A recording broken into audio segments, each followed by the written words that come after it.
Friends, मेरा नाम जिनीशा और आप देख रहे हैं जिनीशा क्लासेस। आज के सेशन में हम वर्कफोर्स एंड एनर्जी चैप्टर के एमसीक्यू सॉल्व करने वाले हैं। अगर आपने हमारे कुछ प्रीवियस सेशन देखे होंगे तो आपको पता ही होगा कि हम जितने भी एमसीक्यूज करते हैं उसमें 3 लेवल्स होते हैं, level 1, level 2 and achiever section. आज हम लेवल 1 को सॉल्व करने जा रहे हैं। So friends, without wasting any time, let's start our session. Question number 1 is what will happen if Arjun move the box. Arjun एक लड़का है और वो जब एक बॉक्स को मूव करेगा तो हमें बताना है कि यहाँ पे क्या हो रहा है। Option number A, work will be done by both box and the Arjun. Option number B, work will be done by the box. Option number C, work will be done by Arjun. Option number D, work will not be done. इसका correct option है option number C, work will be done by Arjun, क्योंकि अर्जुन उस box पे force लगा के उसे move कर रहा है तो अर्जुन वर्क कर रहा है। अगर वही अर्जुन बॉक्स के ऊपर फोर्स लगाता और वो बॉक्स मूव ना करता, इसे हम कहते हैं कि अर्जुन ने कोई वर्क नहीं किया। यहाँ पे बॉक्स मूव हो गया तो हम ये कह रहे हैं कि अर्जुन ने वर्क किया है। तो यहाँ पे ऑप्शन नंबर बी में दिया हुआ है कि वर्क बॉक्स ने किया है। बॉक्स थोड़ी ना वर्क करेगा, क्योंकि बॉक्स खुद के ऊपर तो फोर्स लगा नहीं सकता। तो ऑप्शन नंबर बी भी एलिमिनेट हो जाएगा। Option number A, work will be done by both bye the box and Arjun.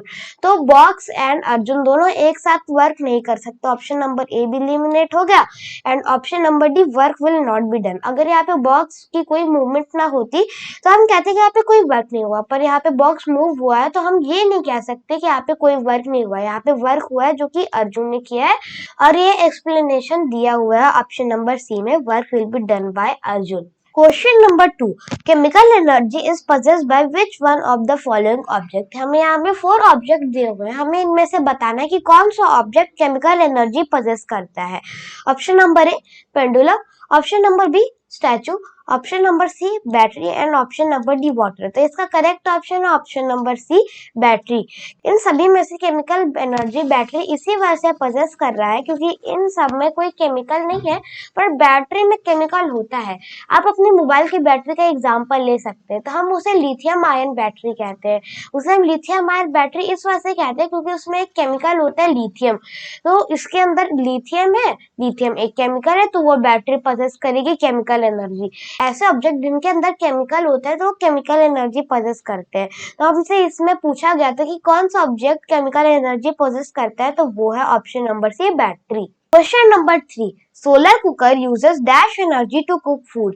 यहाँ पे हमें 4 टाइप ऑफ एनर्जी गिवन है, इनमें से हमें बताना है कि कौन सी एनर्जी सोलर कुकर यूज करता है फूड कुक करने के लिए। तो option number A, wind. Option number B, water. Option number C, atomic. Option number D, solar. इसका करेक्ट ऑप्शन है option number D, solar energy. पहले ये समझ लेते हैं कि सोलर कुकर क्या होता है। सोलर कुकर एक कुकिंग अप्लायंस है जिससे फूड को कुक करने के लिए यूज करते हैं।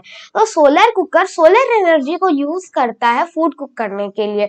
अब इसमें ऑब्वियसली सोलर एनर्जी का यूज हो रहा है, तो इसका करेक्ट ऑप्शन है ऑप्शन नंबर डी, सोलर। और हम देख लेते हैं कि बाकी के ऑप्शन इसका आंसर क्यों नहीं हो सकते। ऑप्शन नंबर ए है विंड। विंड, और यहाँ पे आप इसके नाम में देख सकते हैं कि सोलर है, तो ये सोलर कुकर है, तो इसमें तो विंड का कोई काम है नहीं, तो विंड ऐसे एलिमिनेट हो गया। वाटर, वाटर के लिए इसमें कोई वाटर का मैकेनिज्म है नहीं जिससे कि ये वाटर की हेल्प लेके फूड को कुक कर सके, तो वाटर भी एलिमिनेट हो गया। Option number C, atomic. Atomic energy को प्रोड्यूस करने का जो मैकेनिज्म है बहुत ही ज्यादा डिफिकल्ट होता है और ये इंडस्ट्रीज में होता है, फैक्ट्रीज में होता है। हम एटॉमिक एनर्जी का मैकेनिज्म ऐसे छोटे मोटे अप्लायंसेस में तो नहीं लगा सकते, तो एटॉमिक एनर्जी भी एलिमिनेट हो गया। तो हमारे पास बच रहा है सोलर। इसका करेक्ट ऑप्शन है option number D, solar energy. Question number 4, which simple machine is used in below object. हमें यहाँ पे एक सीसॉ गिवन है और इस सीसॉ में हमें बताना है कि कौन सा सिंपल मशीन इसमें यूज किया गया है। तो इसका करेक्ट ऑप्शन है ऑप्शन नंबर ए, लीवर। आप जानते होंगे कि किसी भी लीवर में 3 मेन कंपोनेंट्स होते हैं, पहला फलक्रम, दूसरा लोड और तीसरा एफर्ट। तो अगर आपने हमारा पिछला कॉन्सेप्ट का वीडियो नहीं देखा है तो आपको उसका लिंक नीचे डिस्क्रिप्शन में मिल जाएगा, आप उस लिंक को क्लिक करके हमारा पिछला वीडियो देख सकते हैं। उसके अंदर हमने सिंपल मशीन को बहुत ही डिटेल में डिस्कस किया था और स्पेसिफिकली लिवर के हमने जितने भी काइंड्स होते हैं उन सबको भी हमने कवर किया था। तो अगर आपने वो वीडियो नहीं देखा है तो आपको उसका लिंक नीचे डिस्क्रिप्शन में मिल जाएगा। तो ये जो आप देख सकते हैं इसे हम सीसॉ बोलते हैं, आपने पार्क में जरूर देखा होगा। तो मान लीजिए कि आप और आपका दोस्त इस झूले पे बैठ के खेल रहे हैं, आप अपने दोस्त को उठाने के लिए अपना एफर्ट लगा रहे हैं, तो आप हो गए एफर्ट और आपका दोस्त हो गया लोड, क्योंकि आपको अपने दोस्त को उठाना है। और यहाँ पे जो बीच में जहाँ पे पूरा सीसॉ टिका हुआ होता है, तो हम उस पॉइंट को कहते हैं फलक्रम। तो इसका करेक्ट ऑप्शन है option number A, liver. Question number 5, which form of energy would move this given cart. हमें यहाँ पे एक व्हील बैरो की इमेज दी हुई है और हमें बताना है कौन सी एनर्जी को हम इस व्हील बैरो पर अप्लाई करेंगे कि व्हील बैरो मूव कर सके। ऑप्शन नंबर है mechanical energy, option number B solar energy, option number C electrical energy, option number D heat energy. तो इसका करेक्ट ऑप्शन है option number A, mechanical energy. Mechanical energy हम ऐसे एनर्जी को बोलते हैं जिसको हम अपने बॉडी पार्ट्स का यूज करते हुए लगाते हैं। तो मस्कुलर एंड मैकेनिकल फोर्स लगभग सिमिलर होते हैं। तो जब हम इस व्हील बैरो के ऊपर मैकेनिकल फोर्स लगाएंगे तभी ये व्हील बैरो मूव होगा। और बाकी के जितने टाइप्स ऑफ एनर्जी आप उन सभी को जानते होंगे। सोलर एनर्जी ऐसी एनर्जी जो हमें सन से मिलती है। इलेक्ट्रिकल एनर्जी हम इलेक्ट्रिसिटी को इलेक्ट्रिकल एनर्जी कहते हैं, जिससे हमारे घर के अप्लायंसेस चलते हैं, जैसे फ्रिज है, फैन है, एसी है, लाइट बल्ब है, ये सारी चीजें इलेक्ट्रिसिटी से ही तो चलती हैं। तो उस एनर्जी को हम कहते हैं इलेक्ट्रिकल एनर्जी। हीट एनर्जी आप जानते हैं, किसी भी ऑब्जेक्ट को जब हम हीट करते हैं तो उससे हीट एनर्जी प्रोड्यूस होती है। जैसे जब लकड़ी जलाते हैं तो उससे हीट एनर्जी प्रोड्यूस होती है। Question number 6 is, what name has been given to the energy which lights up the bulb in our houses? हमने अभी जस्ट देखा कि कौन सी एनर्जी हमारे घर के जो बल्ब होते हैं, जितने भी अप्लायंसेस होते हैं, उन सभी को चलाने में मदद करती है। इसका करेक्ट ऑप्शन है ऑप्शन नंबर ए, इलेक्ट्रिकल एनर्जी। तो इन्होंने क्वेश्चन की लैंग्वेज थोड़ी चेंज कर दी, इन्होंने थोड़ा क्वेश्चन को घुमा दिया है कि what name has been given to the energy. तो इनका यही मतलब है कि ऐसे कौन सी एनर्जी जिसे बल्ब यूज करते हैं जलने के लिए, तो वो है electrical energy. Question number 7, which form of energy does the flowing water possess. हमें यहाँ पे 4 टाइप्स ऑफ एनर्जी गिवन है और हमें इनमें से बताना है कि कौन सी एनर्जी फ्लोइंग वाटर पजेस करते हैं। तो हम फ्लोइंग वर्ड को मार्क कर लेते हैं, क्योंकि कई सारे बच्चे इसमें पोटेंशियल एनर्जी लगा देते हैं, जो कि गलत ऑप्शन है। इसका करेक्ट आंसर है option number D, kinetic energy, क्योंकि इन्होंने यहाँ पे वर्ड दिया हुआ है फ्लोइंग वाटर। तो यहाँ पे फ्लोइंग का मतलब होता है मूविंग वाटर। तो जब कोई भी चीज मूवमेंट करती है तो उसमें होती है काइनेटिक एनर्जी। अगर यहीं पे होता है स्टैग्नेंट वाटर तो इसमें आ जाता पोटेंशियल एनर्जी, क्योंकि स्टैग्नेंट का मतलब ऐसे वाटर जो मूव ना कर रहा होता, हम उसी को स्टैग्नेंट कहते हैं। तो स्टैग्नेंट अगर वाटर होता तो यहाँ पे पोटेंशियल आ जाता, पर यहाँ पे इन्होंने वर्ड फ्लोइंग दिया हुआ है तो यहाँ पे आ जाएगा kinetic energy. Question number 8 is, which of the following is an example of non-renewable source of energy? 4 types of energy given है हमें और इनमें से हमें बताने की कौन सा एनर्जी रिन्यूएबल नहीं है। तो नॉन रिन्यूएबल का मतलब होता है ऐसी एनर्जी जिससे जो अगर खत्म हो गई तो हम उसे वापस जनरेट नहीं कर सकते। तो चलिए एक एक ऑप्शन को करके आइडेंटिफाई करते हैं कि कौन सा सही है। Option number A, solar energy. Solar energy renewable source of energy है, क्योंकि सन हमेशा लाइट देता है, तो ये हो जाएगा रिन्यूएबल सोर्स ऑफ एनर्जी। पर हमसे इसमें पूछा गया non renewable source of energy, तो ऑप्शन नंबर ए इलिमिनेट हो गया। Option number B, hydro energy. अगर वाटर में मूवमेंट होगी, अगर वाटर फ्लो करेगा तो उससे हम हाइड्रो एनर्जी प्रोड्यूस कर सकते हैं। तो वाटर को तो हम मन चाहे कभी भी वाटर से तो मन चाहे कभी भी इलेक्ट्रिसिटी प्रोड्यूस कर सकते हैं और वाटर तो कभी खत्म नहीं होगा। तो ऑप्शन नंबर बी भी एलिमिनेट हो गया, क्योंकि एक रिन्यूएबल सोर्स ऑफ एनर्जी है। ऑप्शन नंबर सी है न्यूक्लियर एनर्जी। इस क्वेश्चन का करेक्ट आंसर है option number C, nuclear energy, क्योंकि ये जो न्यूक्लियर एनर्जी है ये रेडियो एक्टिव मटेरियल से प्रोड्यूस होते हैं और अर्थ में रेडियो एक्टिव मटेरियल बहुत ही लेस अमाउंट में है। तो अगर हम इन रेडियो एक्टिव मटेरियल से ज्यादा एनर्जी प्रोड्यूस करेंगे तो कभी ना कभी तो ये खत्म हो ही जाएंगे। तो इसी वजह से ये हो जाता है nuclear energy non renewable source of energy. भले ही इन रेडियो एक्टिव मटेरियल में छोटी क्वांटिटी में ही बहुत सारी इलेक्ट्रिसिटी प्रोड्यूस हो जाती है, पर तब भी इनकी क्वांटिटी बहुत कम है। एंड ऑप्शन नंबर डी है जियोथर्मल एनर्जी। अर्थ से जो हीट प्रोड्यूस होती है तो उससे हम कहते हैं जियोथर्मल एनर्जी। तो अर्थ तो हमेशा हीट प्रोड्यूस करती है, तो इसमें ऐसा नहीं है कि कभी अर्थ की हीट खत्म हो जाएगी, अर्थ की वार्मथ खत्म हो जाएगी। तो ऑप्शन नंबर डी भी इलिमिनेट हो गया। Question number 9. Some children are trying to get supplies into their tree house. The simple machine which would be the most useful to them would be dash. कुछ बच्चे हैं जो कि अपने tree house में सामान लोड करना चाह रहे हैं। तो ट्री हाउस पहले समझ लेते क्या होता है। तो आपने कार्टून में कई बार देखा होगा कि कुछ कुछ घर पेड़ के ऊपर बने होते हैं, तो हम उसी को कहते हैं ट्री हाउस।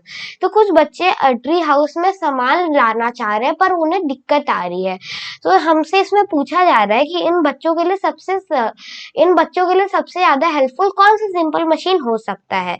4 यहाँ पे सिंपल मशीन के टाइप दिए हुए हैं, यहाँ पे इन सभी को एक एक करके देख लेते हैं। Lever, pulley, wheel and axle and screw. इसका करेक्ट आंसर है ऑप्शन नंबर बी, पुली। अगर आपने हमारा सिंपल मशीन वाला क्वेश्चन देखा होगा तो हमने उसमें पुली के बारे में भी डिस्कस किया था कि पुली बेसिकली एक व्हील होता है जिसके चारों तरफ रस्सी लपेटी गई होती है और रस्सी के 2 एंड्स होते हैं।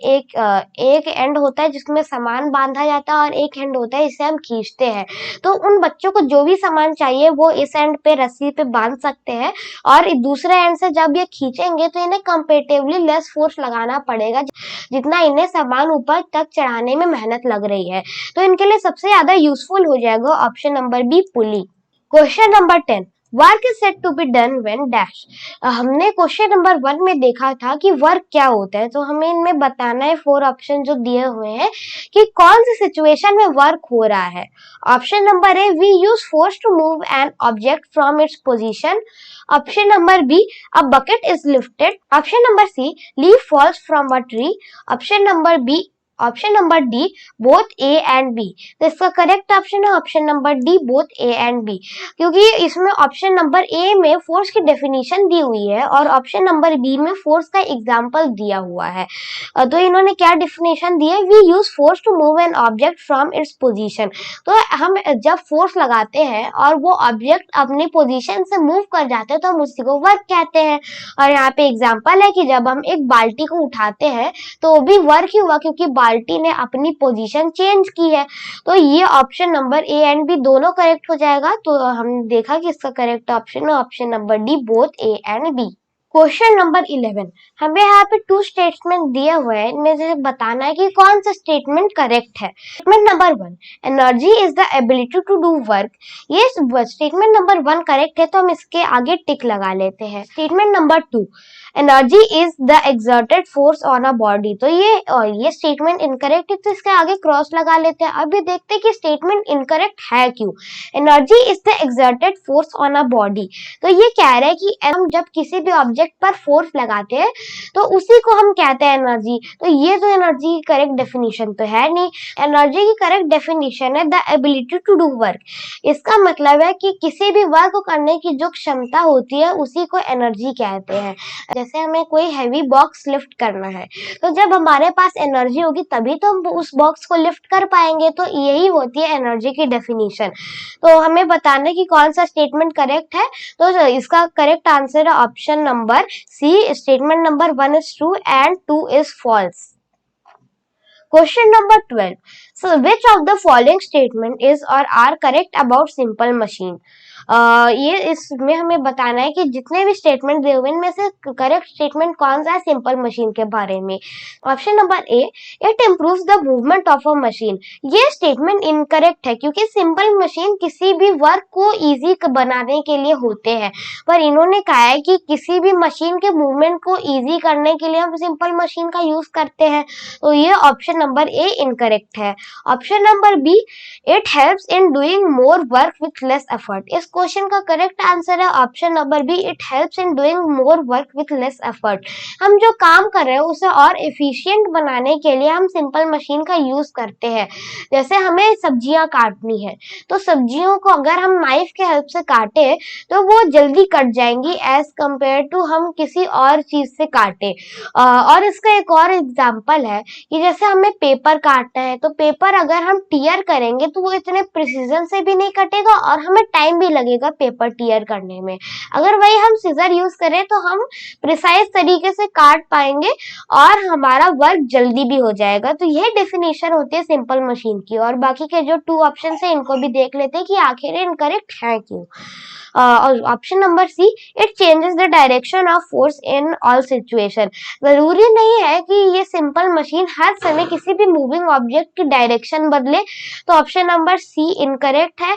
And option number D all of this, तो ऑल ऑफ दिस भी इलिमिनेट हो गया। इसका करेक्ट ऑप्शन है option number B, it helps in doing more work with less effort.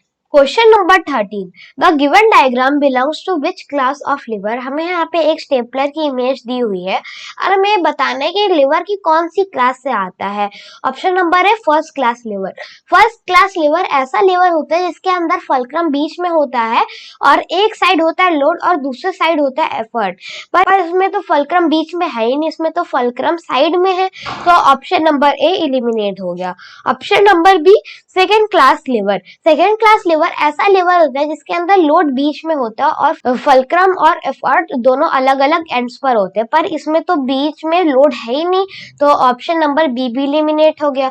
Option number C, third class lever. इस question का correct answer है option number C, third class lever. क्योंकि third class lever ऐसा lever होता है जिसके अंदर effort बीच में होता है और लोड और फल्क्रम अलग अलग एंड्स पर होते हैं। तो स्टेपलर में भी कुछ ऐसा ही है, इसमें फल्क्रम एक साइड पर है, बीच में आ जाता है एफर्ट और साइड में आ जाता है लोड। तो एफर्ट हम यहाँ पे बीच में अपना फोर्स लगाते हैं, बीच में स्टेपलर को पुश करते हैं जिससे कि हम पेपर को स्टेपल कर पाए। और यहाँ पे साइड में होता है फल्क्रम। तो फल्क्रम पे ही ये पूरा स्टेपलर टिका हुआ है, क्योंकि अगर यहाँ का फल्क्रम टूट गया तो ये स्टेपलर पूरा डिसअसेंबल हो जाएगा और ये इस साइड पर हो जाएगा लोड। हमें जो भी पेपर स्टेपल करना है तो वो इस साइड पे आ जाएगा। तो इसका करेक्ट ऑप्शन है option number C, third class lever. और हम यहाँ पे एक और ऑप्शन गिवन था इंक्लाइन प्लेन। इंक्लाइन प्लेन यहाँ पे नहीं हो सकता क्योंकि इंक्लाइन प्लेन हम एक तरह से रैंप को ही कहते हैं, जिसमें एक सरफेस होता है जो कि टिल्टेड होता है, जिससे हम किसी भी ऑब्जेक्ट की मूवमेंट को इजी बना सकते हैं। Question number 14, a ramp is a good example of. ये जो सिंपल मशीन के टाइप्स दिए हुए हैं हमें इसमें बताना है कि रैंप किसका गुड एग्जांपल है। इसका करेक्ट ऑप्शन है option number D, incline plane. Incline plane होता है टिल्टेड सरफेस। आपने अक्सर रेलवे स्टेशन पर देखा होगा कि इस टाइप के रैंप कुछ होते हैं।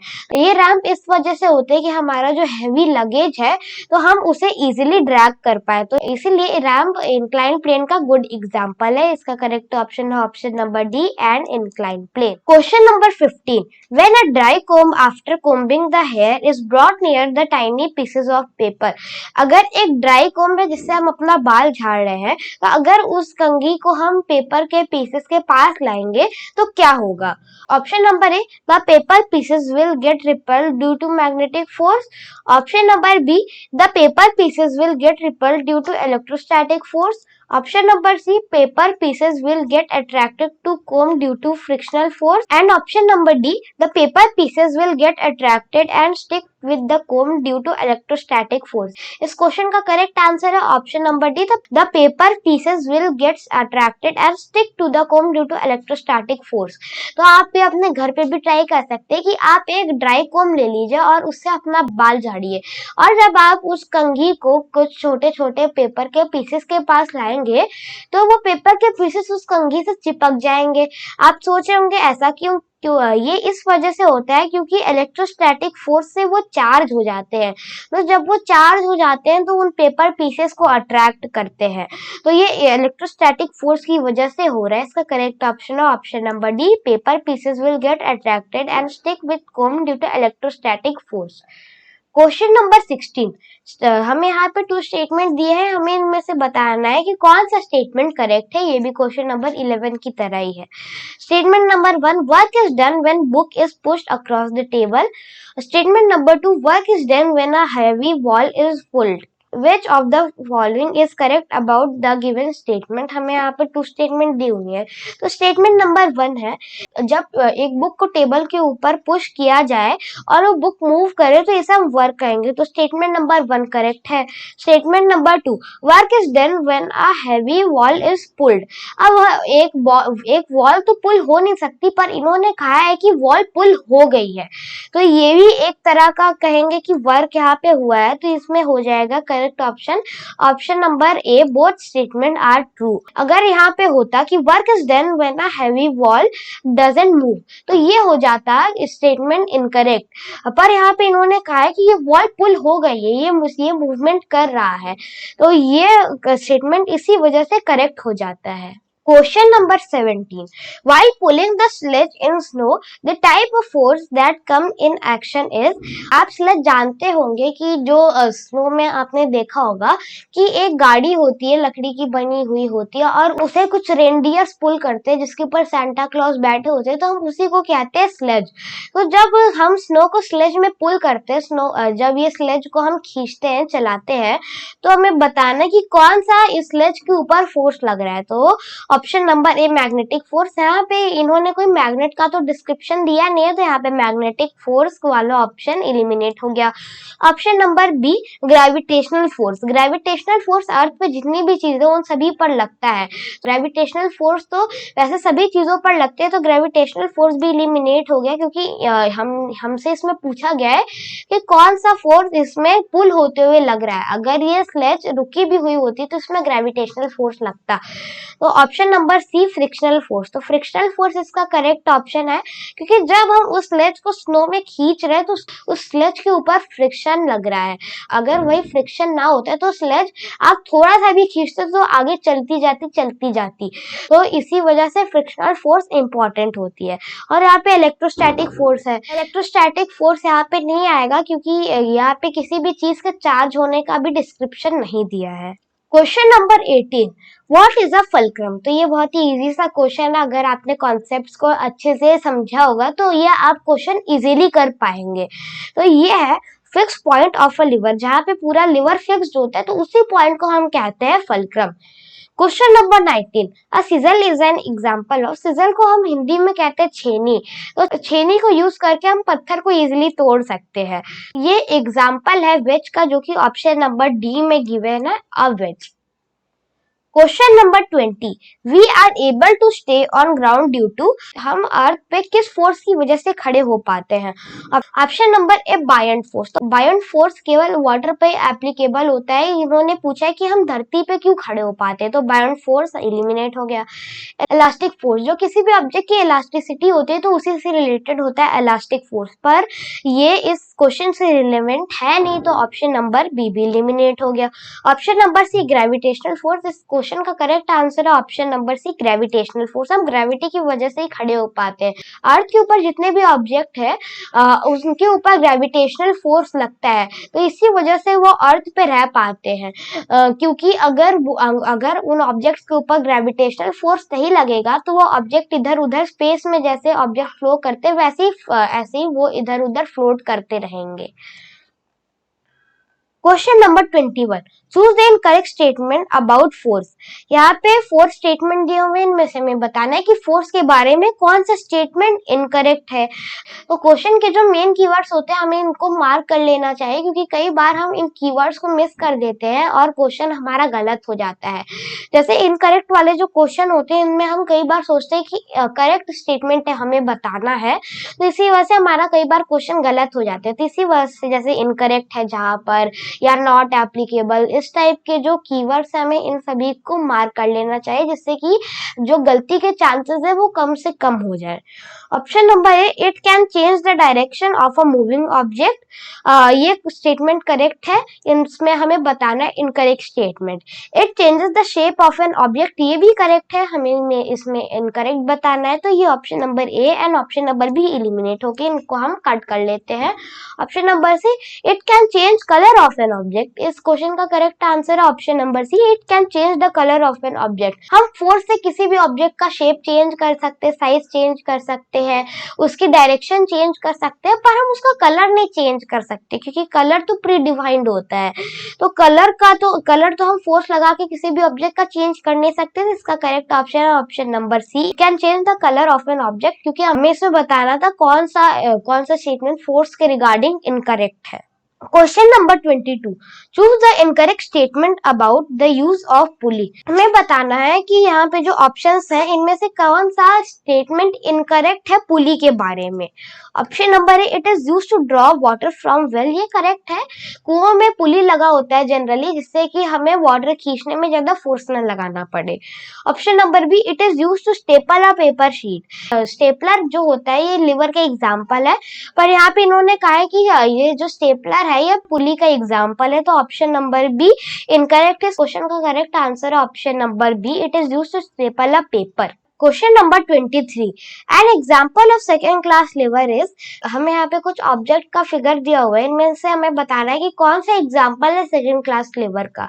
इसका करेक्ट ऑप्शन है ऑप्शन नंबर सी, यहाँ पे जो साइकिल दी हुई है ये सेकेंड क्लास लीवर का एग्जाम्पल है, क्योंकि यहाँ पे बीच में आप देख सकते हैं कि लोड है, तो ये सेकेंड क्लास लीवर में बीच में लोड होता है, तो ऑप्शन नंबर सी हो जाएगा correct option. Question number 24, which type of lever is shown in the given figure. इसका करेक्ट ऑप्शन है option number C, third class lever. Third class lever में एफर्ट बीच में आता है, लोड एक एंड पर होता है और दूसरे एंड पर होता है फलक्रम। इसका एग्जांपल है स्टेपलर। स्टेपलर में एक साइड फलक्रम होता है जहाँ पे सारी चीजें अटैच्ड होती हैं, बीच में हम अपना एफर्ट लगाते हैं, जहाँ पे हम स्टेपलर में पुश करते हैं तो वो मिडल वाला पार्ट होता है, तो हम उसे एफर्ट कह देंगे, और हमें जो भी पेपर स्टेपल करना है तो वो हो जाएगा लोड। तो ये एग्जांपल है थर्ड क्लास लिवर का। लेवल 1 का लास्ट क्वेश्चन है question number 25, select the odd one out. यहाँ पे जितने भी सिंपल मशीन दिए हुए हैं इसमें से हमें बताना है कि कौन सा ऑड वन आउट है। जिसका करेक्ट ऑप्शन है ऑप्शन नंबर डी स्टेपलर, क्योंकि ये सारे एग्जांपल है सेकेंड क्लास लिवर के, और पर ये जो स्टेपलर है एग्जांपल है थर्ड क्लास लिवर का, क्योंकि यहाँ पे व्हील बैरो में हम बीच में लोड डालते हैं। इस नट क्रैकर में हमें जो भी नट को क्रैक करना है, वॉलनट को क्रैक करना है तो हम बीच में डालते हैं। बॉटल ओपनर में हमें जो भी बॉटल ओपन करनी है तो हम उसका ढक्कन बीच में डालते हैं। तो इन सभी में जाता है लोड बीच में, पर इसमें एफर्ट बीच में जा रहा है, तो ये हो गया थर्ड क्लास लिवर, बाकी के सेकेंड क्लास लिवर है। फ्रेंड्स, ये था आज का हमारा सेशन, और आज के सेशन में हमने work force and energy chapter के एमसीक्यू सॉल्व किया, और आज हमने इसका लेवल 1 कंप्लीट कर लिया है, और बाकी के जो रिमेनिंग क्वेश्चन होने वाले हैं हम उनको आने वाले सेशन में सॉल्व करेंगे। अगर आपको हमारा वीडियो पसंद आया हो तो उसे लाइक और शेयर जरूर करें, और आप हमारे चैनल पर नए हो तो उसे सब्सक्राइब भी जरूर करें। मिलते हैं नेक्स्ट सेशन में। Till then bye bye and take care.